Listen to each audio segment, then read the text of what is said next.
مساء الخير وأهلا بيكم في حلقة جديدة بنغوص فيها في أعماق قضية هزت الكويت، ويمكن هزت كل اللي سمع عنها. قصة مريم، مربية أطفال، يعني الشخص اللي بنسلمه أغلى ما عندنا وإحنا مطمنين. إزاي ممكن تتحول لوحش؟ إيه اللي بيحصل جوه نفس بشرية عشان توصل للمرحلة دي من القسوة؟ هو ده السؤال الأهم فعلا. المصادر اللي بنراجعها النهاردة بتعرض صورة معقدة وصدمة جدا. الموضوع أكبر من مجرد أفعال مريم نفسها، ده بيمتد لإشارات كتير كان ممكن حد ياخد باله منها، لتقصير، لفشل في منظومة الحماية ككل. خلينا نستعرض الوقائع زي ما المصادر ذكرتها عشان نفهم أكتر. طيب، القصة بدأت تظهر للعلن إمتى؟ في شتاء 2018 مريم نفسها راحت قسم الشرطة. الغريب إنها كانت شايلة جثة طفل رضيع. هي اللي راحت بنفسها؟ أيوة، وقالت لهم إنها لقت الطفل ده كده مرمي جنب الجامع. طبعا قصة تبان عادية في الأول لحد ما تقرير الطب الشرعي المبدئي وصل. وهنا بقى الأمور اتغيرت. بالظبط. التقرير المبدئي ده كان مفاجأة. كدمات قديمة جدا على جسم الطفل، كسور في العظم، باين من شكلها إنها التأمت لوحدها، بشكل مش طبيعي ومش سليم. وفوق كل ده علامات خنق حديثة هي سبب الوفاة المباشر. يا خبر، ده معناه إنه كان بيتعرض لأذى من فترة طويلة. تماماً، وده خلى المحققين فوراً يصحصحوا كده ويربطوا بين الحادثة دي وبلاغات قديمة كانت عندهم، بلاغات عن وفيات أطفال تانية في نفس المنطقة وبظروف مش واضحة. بعض البلاغات دي وقتها اتسجلت على إنها أسباب طبيعية أو وفاة مفاجئة، بس لما ظهرت حالة الطفل ده ومعاها مريم بدأت الخيوط تتجمع. وبدأوا التحقيق معاها هي بقى بشكل مباشر؟ أيوة، التحقيقات وسعت ووصلوا لبيتها، واكتشفوا إن البيت ده أصلاً شغال كحضانة أطفال، بس حضانة من غير أي تراخيص، في السر حضانة غير مرخصة، دي لوحدها كارثة. طبعاً، لكن الكارثة الأكبر كانت مستخبية جوه البيت ده. لقوا دفتر صغير، دفتر ملاحظات شخصي بتاعها. الدفتر ده بقى اتشهر جدا بعد كده باسم الدفتر الأسود. الدفتر الأسود، الاسم لوحده يخض. ده كان فيه إيه بقى؟ هو أشبه بسجل رعب منظم. المصادر بتوصف إنه كان فيه قايمة بحوالي 11 اسم لطفل أعمارهم صغيرة جدا، بين سنة و4 سنين، وجنب كل اسم ملاحظات بتفاصيل يومية مرعبة عن طرق العقاب اللي كانت بتستخدمها. ملاحظات زي إيه؟ ممكن تدينا أمثلة من اللي المصادر ذكرته؟ حاجات زي مثلا جنب اسم طفل مكتوب كثير البكاء، والعقاب كان إيه؟ عقاب اليوم 3 ساعات في الحمام المقفول. 3 ساعات؟ في الحمام؟ للأسف. وملاحظة تانية جنب اسم طفل تاني مش بيسمع الكلام، فقد الوعي النهاردة. وفي أسماء تانية كان جنبها تاريخ وفاة الطفل. لا حول ولا قوة إلا بالله. ده مش إهمال بقى، ده تعذيب ممنهج ومتعمد.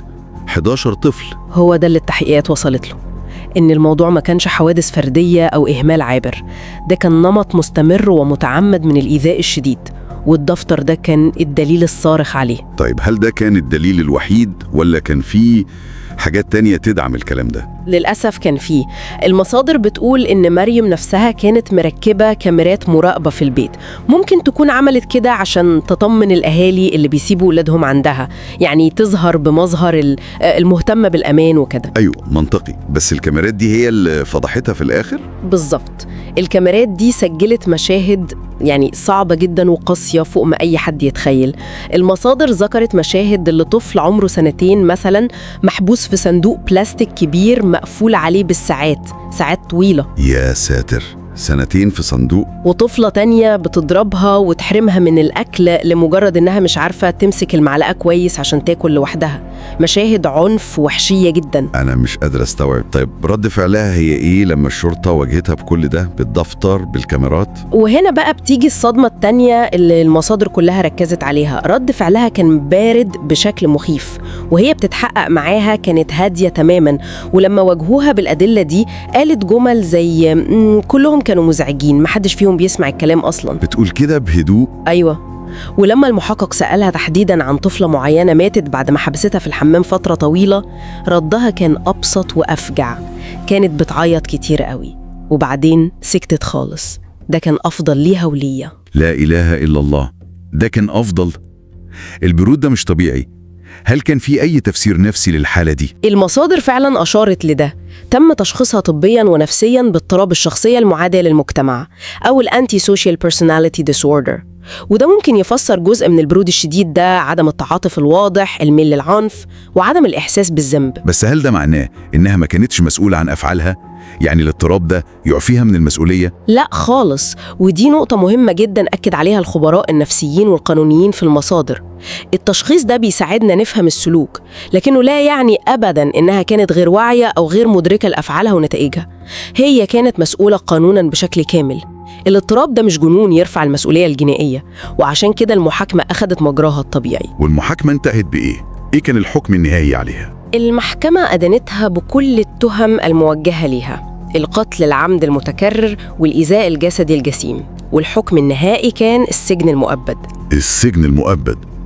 طبعا أكيد كان في رد فعل شعبي قوي وقتها. جدا. المصادر وصفت حالة من الصدمة والذهول والغضب العارم في المجتمع الكويتي. كان في مطالبات شعبية واسعة بتوقيع أقصى عقوبة ممكنة وهي الإعدام. الناس ما كانتش مستوعبة إن جريمة بالبشاعة دي تحصل في مكان مفروض إنه مكان رعاية وحماية للأطفال. أكيد طبعا، دي صدمة ثقة قبل أي حاجة. بالظبط.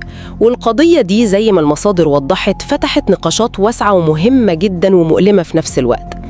أول حاجة موضوع الحضانات البيتية غير المرخصة دي. إزاي ممكن مكان زي ده يشتغل سنين ويستقبل أطفال من غير أي رقابة حقيقية أو زيارات تفتيش مفاجئة من أي جهة مسؤولة؟ دي نقطة خطيرة فعلا. الرقابة فين؟ تاني نقطة هي دور الناس اللي حوالين الموقف. هل كان في علامات تحذيرية ظهرت على الأطفال والأهالي لاحظوا حاجة منها لكن اترددوا يتكلموا أو فسروها غلط؟ يعني مثلا تغير مفاجئ في سلوك الطفل، خوف زيادة، كدمات أو علامات مش مفهومة على جسمه. المصادر طرحت الأسئلة دي كلها وقتها. هل كان ممكن حد يتدخل بدري لو كان خد باله؟ أسئلة صعبة وإجاباتها أصعب. ده غير طبعا الأثر النفسي اللي سابته الكارثة دي. أكيد. الأثر على الأطفال القليلين اللي نجوا من المكان ده، وعلى أسر الضحايا اللي فقدوا ولادهم في ظروف بالبشاعة دي.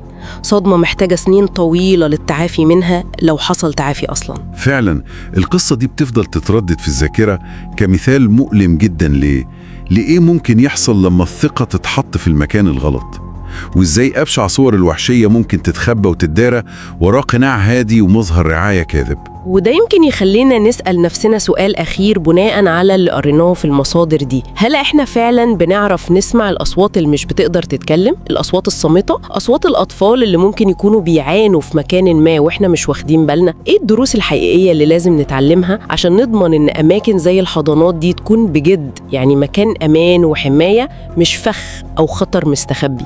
أسئلة مهمة جدا وتستدعي التفكير. قصة مريم والحضانة السوداء دي هتفضل علامة تحذيرية كبيرة. شكرا على التحليل ده. في الحلقة الجاية من استعراضنا للقضايا المثيرة للجدل هنتعمق في تفاصيل قضية تانية هزت الرأي العام بقوة، المرة دي في السعودية، قضية قاتل زوجته على البث المباشر. تابعونا الأسبوع الجاي.